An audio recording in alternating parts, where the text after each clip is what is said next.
We could all look better. Wider shoulders, smaller waist, bigger booty, nicer hair, whiter teeth, less wrinkles. But when is enough enough? Should we all break our legs to grow 2 inches taller? Coach Greg, in today's video, Jay Cutler responds to my video talking about him being scared of testosterone. And not only that, he gets into details talking about what he took before the show, what he took out before the show, how he would go on PCTs. And so if you want to talk about performance enhancing stuff, then this is the video for you. Remember, before we get into this, I'm not a doctor. Don't break the law. And this is just for information only. It's not something I expect you to follow. It's just information. We're just talking about stuff that we're not supposed to talk about. Shout out to our buddy Greg Doucette, did a big story on us. Yeah, he did a story on TRT and Milos's suggested dosage, like test levels. And so essentially I settled the debate between Milo Sarcev and Jay Cutler. They were debating what should your testosterone levels be when you're on HRT, how much should you be taking, do you need to go off, do you need HRT, all the things you want to know for anyone who's abusing steroids, going off and on, cycling back and forth and so on. You said, I said it would 300 be okay, and you said yes for a female. Female, exactly. And so Jay Cutler said, is 300 nanograms per deciliter okay for a male? He said, are you kidding? Maybe if you're a female, but for a male, you need to be at least 1,000 plus. And, you know, and Greg agrees with you, like 1,000 is a roundabout number. And so Jay states that I agree with Milos that 1,000 is around the number you should be. And frankly, that is my maximum.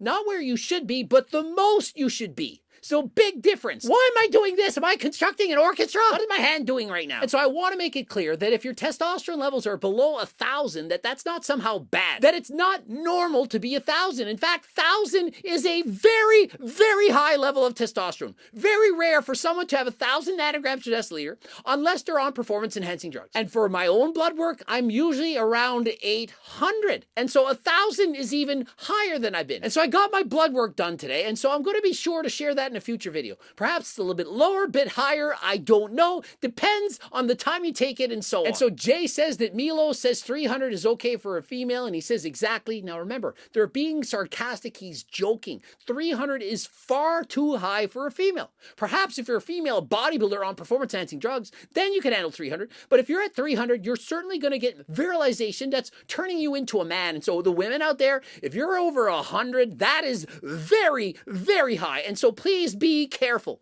If you're listening to a coach and they have you taking testosterone, trend, you name it, you have to be more careful than guess what? More careful than last time. I think 800's like 700, 800 is probably what would be majority comfortable. Of the people. Yes. Yeah. And so I 100% agree with Jay Cutler. He says 700 to 800 nanograms per deciliter. That is where you want to be. 1,000 being stated as a high normal. It's a very or extremely high normal. And so is it really normal if it's that high? 1,000 is a lot. Very rare that I see someone at 1,000. Considering I'm on HRT and I'm not on a low dose, I'm on 140 milligrams a week. Typical dose around 100. 200 extremely high dose. Hardly anyone would ever need that. And so I want to make it clear that being even at 800, that is a lot.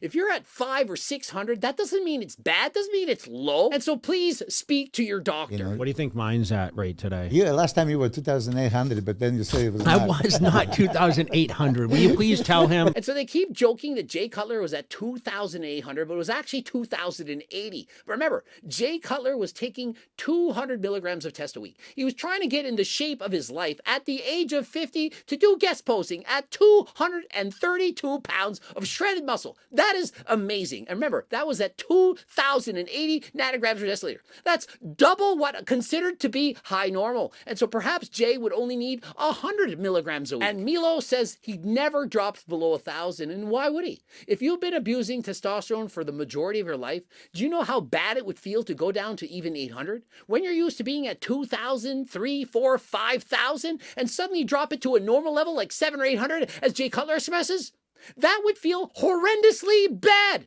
When you're used to being up here, even if you're there, it doesn't feel good. I am getting a blood test done, which I will share with you. Yeah. I guarantee it's a lot lower. Don't share it with him. He'll post it online. I know, but I don't care. I don't care. And so Jay Cutler, he does not care. He has no reason to lie. He's getting another blood test done. He's going to be completely transparent. He's going to show his blood work. And so we'll know if he's natty or not.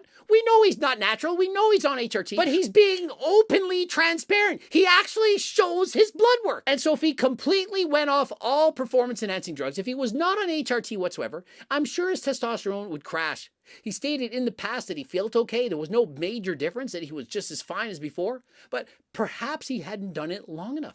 If he went off HRT for perhaps 6 months, a year, 2 years, perhaps at that point, he would start to feel sluggish. He would start to lose muscle. I'm going to show that I did a 12-week stint.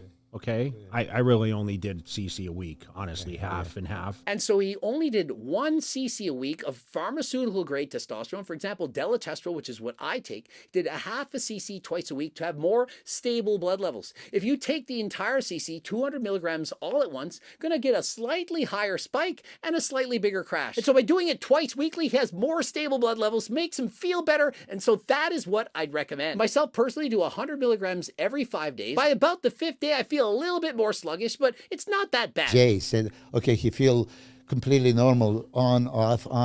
And so Jay explains this. The reason that he felt normal after he came off was because there were steroids in his system that had not cleared out of his body yet. When he finished prep for the Mr. Olympia, he would get his testosterone levels checked, and it was only at about 70. And why would it only be 70? He's blasting more gear than last time. Well, it's because he cut out his testosterone approximately 6 weeks before the competition. And you're asking, why would he do that? Testosterone builds muscle. Why would he cut it out so far away? Well, testosterone also converts to estrogen. Estrogen holds water. Jay would get puffy. He had a lot of water retention, and so he didn't want that. And so by eliminating testosterone from his cycle 6 weeks prior, it allowed it to clear out of his system slowly. And come contest day, he didn't retain the water that the testosterone would have caused. And in my own personal experience and in my own coaching plans, I cut out testosterone approximately 2.5 to 3 weeks before a competition. And why is that? Because over the course of several weeks, testosterone levels, they're going to go on the decline. And so come show day, by having less testosterone in your body can look leaner and drier than last time. And that is important when you're trying to have a contest-ready physique. You're trying to look as dry as humanly possible. You want to look shredded. And so it's been a common cycle protocol of my own coaching to reduce testosterone 3 weeks or so before the actual competition. But doesn't mean you cut everything out. And so, for example, you could add in Primo, Masterone, various compounds that add a very hard-looking finish to the physique. You're trying to minimize the estrogenic burden, trying to reduce estrogen. Perhaps you even take anti-estrogens, things to reduce estrogen in the body. For example, some people would take Arimidex, Nolvadex, Femra, also known as letrozole, and that allows you to really dry your body out. But negative side effect of this is a very low sex drive. Many athletes in the weeks prior to competition, they can't get it harder than last time. And so I would in fact suggest perhaps you pick up a bottle of harder than last time for the downstairs. It's code Greg, 10% off. Click the link in the description. I was tested, I was 70 or whatever, right like a week after I came off for the show. And so despite the fact that his testosterone levels were only at 70, which is very low, would have you feeling like garbage, because he was taking other compounds, for example, Primo, Masterone, Trenbolone, these things,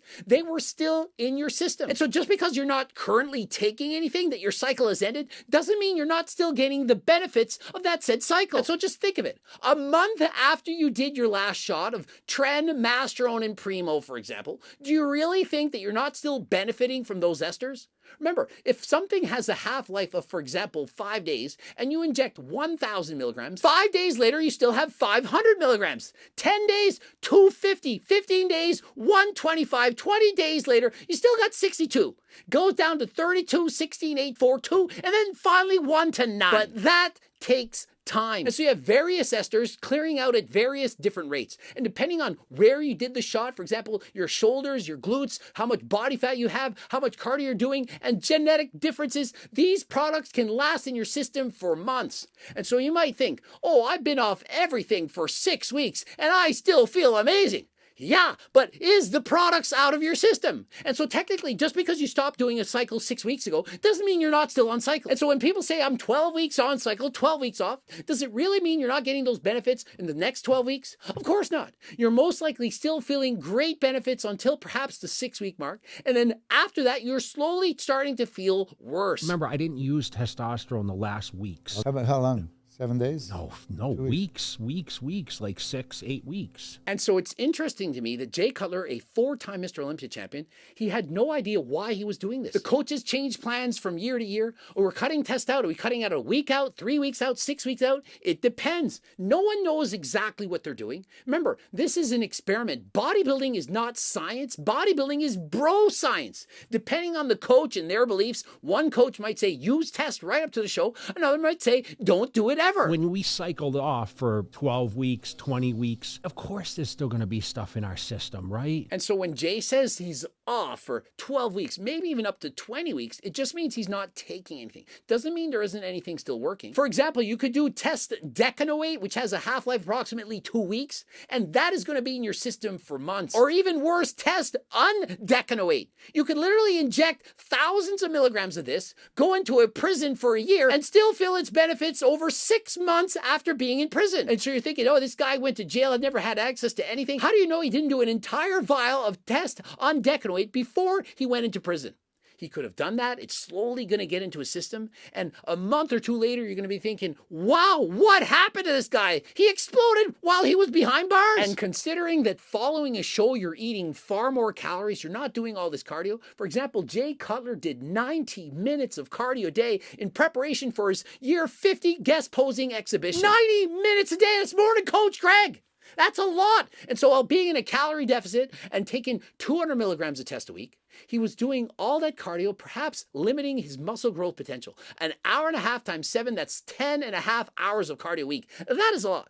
Not a lot compared to many bodybuilders, but it is in fact a lot compared to most people. Yeah, but you still went through the PCT protocol. You had ACG. No, I didn't. Not every show. No, not some, but not every time. And so Jay says that after some bodybuilding competitions, he would do a PCT, while others he would not. This is a 4-time Mr. Olympia champion with one of the best coaches in the world, perhaps of all time. Sometimes we'll do a PCT. Sometimes we won't bother. Perhaps that depended on the esters being used. Perhaps he was doing tests on decanoate and there was really no reason to do a PCT. Consider that if you're on HRT, if you do a cycle then jump on HRT, do you really need a PCT? Of course not. A PCT is to increase your ability to produce testosterone on your own. If you're already injecting testosterone, or if you're using a long ester testosterone that takes a very long time to clear out of your system, why would you need a PCT? You're already getting the testosterone from an exogenous source. I'm not sitting here telling society, this is what you need to do. Remember, this is a podcast. I'm just explaining these are my situational things. And so just as I'm doing, I'm not suggesting you do any of this. I'm just talking about things. Jay is being 100% transparent. You have to respect this guy. 4-time Mr. Olympia champion. How many people talk about the cycles they were doing, how they went off, what they were taking, how long they were doing? Nobody seems to talk about this. And so Milos and I were sitting and taking in, we're like a dry sponge, soaking it all in. I don't have a journal like yours, dude. And I don't like, okay, this is what I took. And so Jay doesn't remember everything. He didn't have a journal of every cycle he's ever done. Neither did I. I don't have anything written out, but I can remember back in the day. So I did this, I tried that. I remember, yeah, you can get most of it right. And so he's simply sharing information so that people can learn and possibly not make the same mistakes as he did. And every time it was dependent on what was available. And so did you hear that? It changed depending on what was available. How many of you can relate to this? You can't always get exactly what you want. Oh, I want to use Primo. I heard that's so great. It's half as suppressive as testosterone. Very safe, not going to hold any water. Well, what if you can't get it? Or what if what you're getting, it's fake? What if you're scared that you're buying Primo, but it's actually Test Pro? And so you use what you can get. Oh, I want Tren Hex. Well, we don't have it. We got Tren and Enthate. Oh, we don't have that either. Well, do you have Tren Acetate? Yes. Okay, well, I'm using that.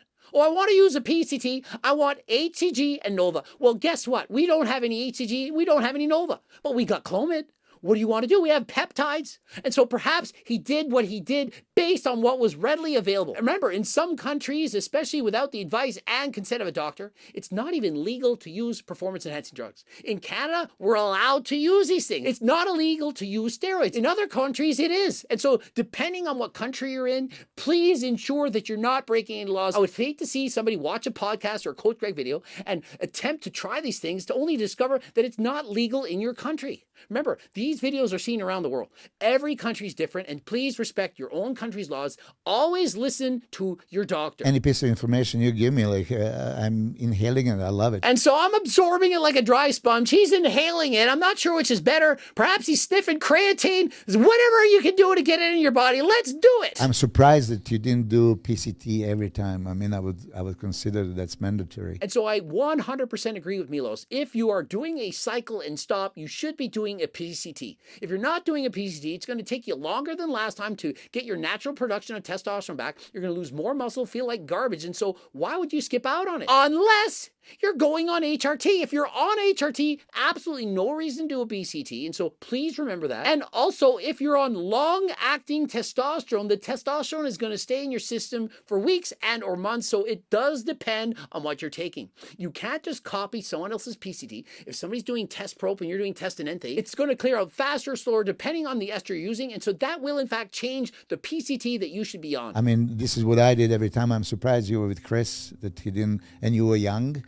So He never advised me on that side. on that side. And so just think of it. He's with Chris Aceto, one of the best coaches in the world, never advised him on PCTs. And so you're thinking that all these coaches, they say every little detail. Trust me, you would be amazed at what people can accomplish on their own. Not everyone needs the guru coach. And oftentimes people who hire these coaches, they listen to them a little bit, but for the most part, they're doing their own diets, their own cycles, their own posing, training, all of it.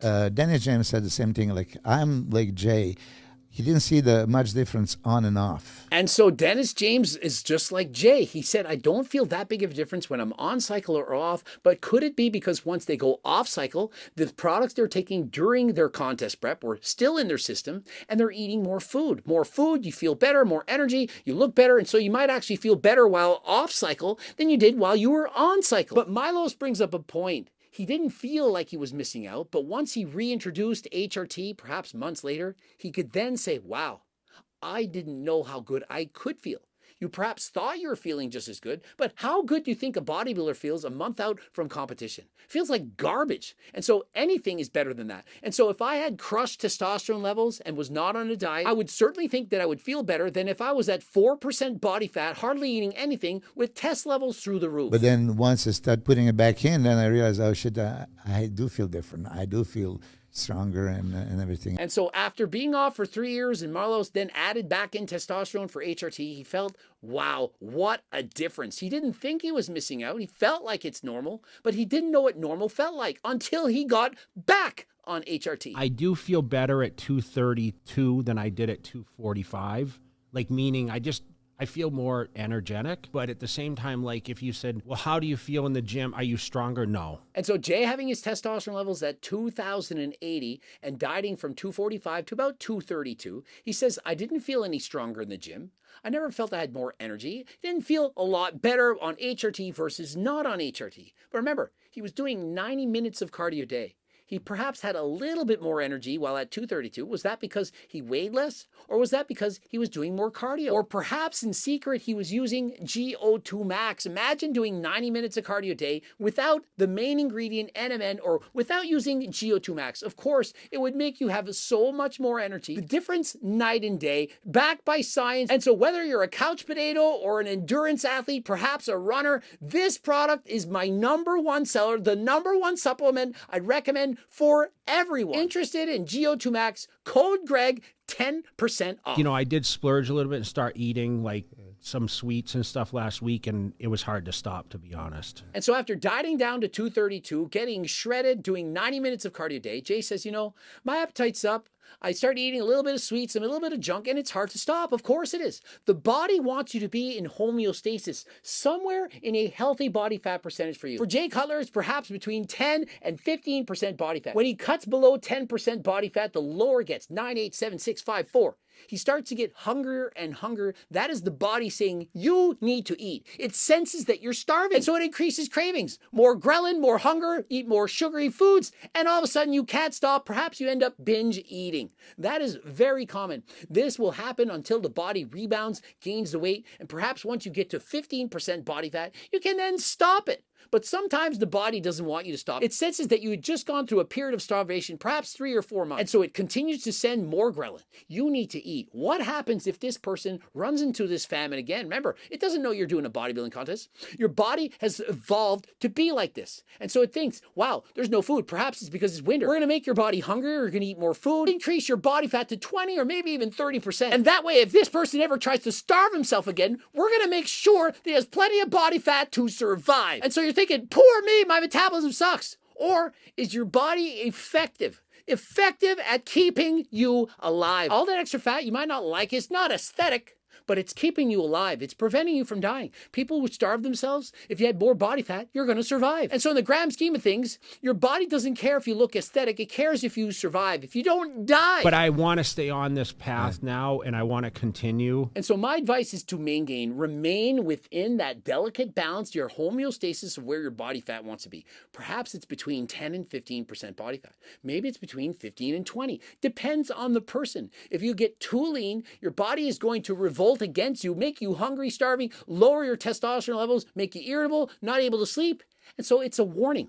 Eat more. If you get too fat, you're sluggish, you have more energy, you have type 2 diabetes, the list of things go on and on. I want you to lose weight. Perhaps do some cardio, lose some weight, become healthy. And so there's that sweet spot somewhere in the middle. And I keep saying it's close to 15% body fat. For some people, it's less. For some people, it's more. My goal is to get shoulders. Yeah. I would love to get shoulders again. Synthol. I'm kidding. And so like everyone, Jay Cutler, he's not satisfied with his physique. He looks to himself in the past and remembers those bolder shoulders, wider than last time. He wants it back. They joke and say, perhaps use Synthol.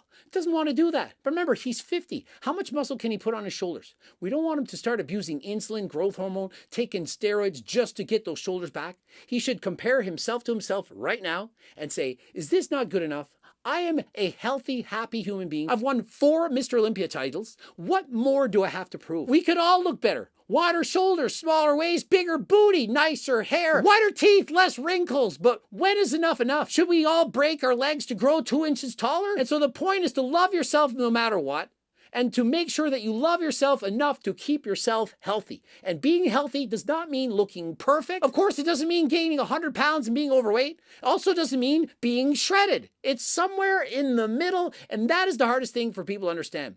It's not about being perfect. It's about being the best version of yourselves, both mentally, physically, socially, spiritually, intellectually, everything. So happy to see Jay Cutler opening up on this podcast. Please go and check it out. It's titled number 89, Andrew Jack Wins Texas. Brian Shaw Says Goodbye. Starts at approximately 18 minutes and 50 seconds where they talk about Coach Greg and talk about HRT and so on. And so strongly suggest you go and watch the original content. Ending it here. Subscribe, click the bell button, comment to boost the algo, like the video if you liked it, watch one of those 2 bloops. And of course, the cookbook, the training books, the Circle Diet book, coaching plans by me and my team. Also, the Harder Than Last Time clothing line. We got hoodies, jogging pants, the tank tops, so many things. Head over to my website, click the link in the description, code Greg 10% off. And until next time, I am out.